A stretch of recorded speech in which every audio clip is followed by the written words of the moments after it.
Hi, my name is Ellie, and in a series of tutorials, I'm going to show you how to use the features of VEDAMO Virtual Classroom. I hope you find this useful. Welcome to VEDAMO Virtual Classroom. In a few steps, we are going to show you how to use the screen sharing feature. Use screen sharing if you want to show a particular web page, application, or a file from your computer to other participants in the session. You can also choose to share your entire screen, a browser tab, or a specific application or file.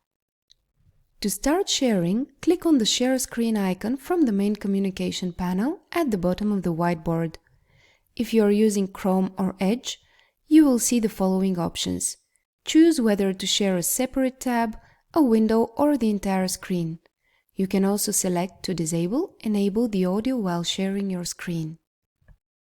In case you are using Mozilla as a browser, clicking on the Share Screen button will show you this window.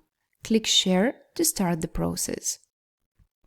If you are using Safari, the following message will appear on your screen with three options. Click on Allow to proceed and share your screen. All of the participants can see your screen now. A notification at the bottom of the screen will be shown and the indicator of the screen share will become green. Clicking on this button on the right side of the screen opens and hides the screen sharing box. It doesn't turn it off. If you want to see the faces of participants and the whiteboard while sharing your screen, open the screen sharing in a separate window. Participants can share their screen too.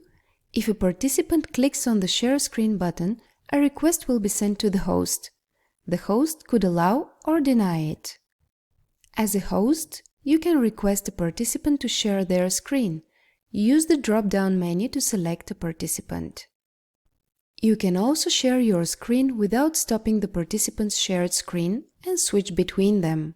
With the screen sharing feature in VEDAMO Virtual Classroom, you can present content, conduct real-time demonstrations, and foster engagement through various interactive activities. Have a great time teaching! Thank you for watching. You can also check the detailed step-by-step article in the description of this video. Happy teaching!